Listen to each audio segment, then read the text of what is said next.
नामांकन किया है, क्या कहना चाहेंगे किसानों के प्रति, क्या सहानुभूति रहेगी आपकी? किसान की हर तरह की सुविधा जितना पैक्स के माध्यम से, एमपीओ के माध्यम से, मैं किसान हूँ और एक नंबर का किसान हूँ और तरह तरह का खेती लाता हूँ। अभी मैंने गन्ना का खेती किया, केला का खेती किया। मेरा ध्येय है कि कैसे किसानों की आमदनी बढ़े, इसके लिए मैं चुनाव लड़ रहा हूँ। नहीं तो यही चुनाव मैं 20 वर्ष पहले 20 वर्ष कोऑपरेटिव चुनाव लड़े थे और जीत करके 20 वर्ष मैंने समाज का सेवा किया। हमको हटाने वाला भी कोई नहीं था, कोई हमारे विपक्ष में लड़ने वाला भी नहीं था। मैंने लड़ करके छोड़ करके बोला कि भाई कोई दूसरा आदमी हमसे अच्छा करने के लिए सामने आए तो मैं उसके लिए मैंने त्याग कर दिया कि मैं अब 20 वर्ष चलाया, अब दूसरा कोई प्रत्याशी आए और हमसे अच्छा चलाए। लेकिन मैं कीर्ति देख करके, धर्म देख करके, किसानों का तकलीफ देख करके मैंने फिर चुनाव लड़ रहा हूँ। काफ़ी ऐसे प्रत्याशी होते हैं जो चुनाव में काफ़ी वादे करते हैं और जीतने के बाद अपने वादे को कहीं ताक पे रख देते हैं और किसान बेवजह में उनकी बातों में आकर रह जाती है, लेकिन उनका कोई फायदा नहीं हो पाता। अरे भाई, मैंने 20 वर्ष जब कोऑपरेटिव का चुनाव जीता, पैक्स का चुनाव जीता, तो मैंने 20 वर्ष ऐसा चलाया है कि कोई भी ऐसा हमारे किसान मेंबर नहीं होंगे जो कह दें कि हमको खाद नहीं। मैं जिलाधिकारी से उस समय अमीर सुहानी डीडीसी था, उसे लड़ करके मैंने खाद लेकर के हर किसानों का मान सम्मान रखता था और हर किसानों के पास खाद पहुंचाता था। इसका प्रत्यक्षीकरण मेरे जो पहले वाले जो मेंबर हैं वो अभी वो कहते हैं कि नहीं, जो हरे राम ओझा ने चलाया वो कोई नहीं चलाया। लेकिन आज के दौर में तो कोई वैसा प्रत्याशी नहीं मिल रहा है जो जनता के हित में काम करे। नहीं भाई, तो हम तो जनता के हित के लिए हमेशा तत्पर रहता हूँ, आज भी तत्पर हूँ और पहले भी तत्पर रहूँगा। मैं चाहूँगा कि ज़्यादा से ज़्यादा तरह तरह की खेती ला करके किसान की आमदनी बढ़ाऊँ, हर समय पर खाद उपलब्ध कराऊँ, धान की का बिक्री कराऊँ। किसानों के हित के लिए मैं एनपीओ से जुड़ा हूँ। यहाँ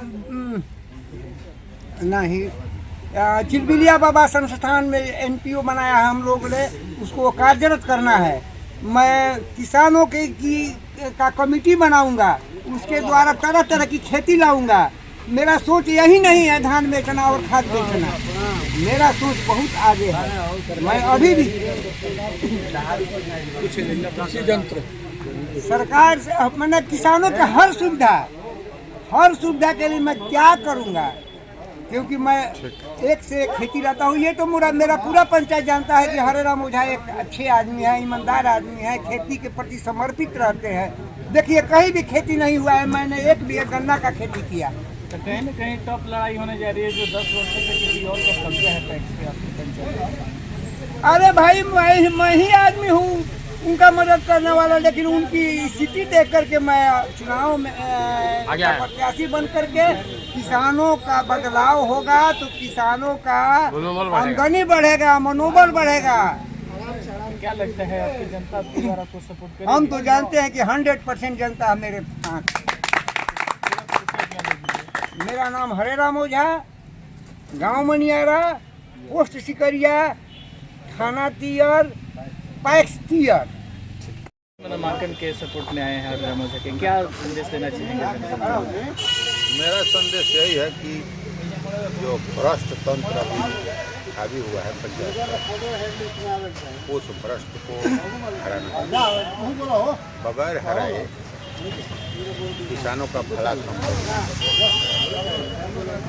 अभी 6,22,000 रुपये पैक्स अध्यक्ष के बाप पर 10 वर्ष से निकासी करके अपना व्यवसाय चला रहा है। अब वो 6 लाख लेकर भाग गया पैक्स का, अब कितना लेकर भागा होगा कोई ठीक नहीं। वैसे किसानों का धान खरीदारी हुआ है, जो किसान ही नहीं तो खेती नहीं करता, नगद पैसा निकासी कर लो और धान का चावल इधर से उधर खरीद कर जमा कर लो। अच्छा, ये बिचौलिया का जो धंधा चल रहा है बिचौलिया, वो आखिर कब खत्म होने जा रहा है? 1 साल में जिस समय पैक्स अध्यक्ष बना वो लड़का दूसरे पहला खाद जो खरीदाया एक ही आदमी के नाम पर काट कर बेच दिया। बदौलत उस पर FIR हुआ और आज तक हमारा पैक्स जो है खाद नहीं वितरित करता है। किसानों को काफी समस्या होती होगी। बहुत समस्या, आज बहुत समस्या। बिकता ही नहीं है, पैक्स सुपरसीड हो गया, उस पर FIR है।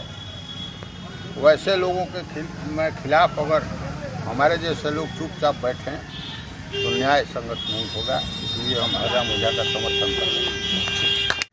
क्या संदेश देना चाहेंगे और क्या हम कहना यही चाहेंगे? संदेश देना चाहते हैं कि हरे राम ओझा के समर्थन में हम लोग समर्थन दे करके और हरे राम ओझा को बहुमत से विजयी बनाएंगे और सामंतवादी सृष्टि को खत्म करेंगे।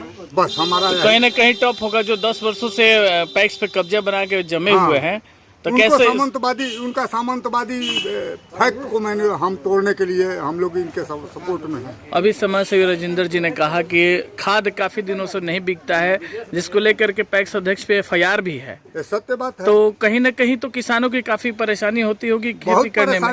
बहुत परेशानी होती है। किसान बहुत परेशान है इनसे। न इनका धान, किसान का धान लिया जाता है, वो अपने रिश्तेदारों के नाम पर, अपने गांव घर के नाम पर, अपने नाम पर, अपने परिवार के नाम पर टोटल खाद लेते हैं और धान लेते हैं, गेहूं लेते हैं और बेचते हैं। तो कहीं ना कहीं इसका खमियाजा इस चुनाव में उनको भुगतना होगा। एकदम भुगतना है, 100% भुगतना है।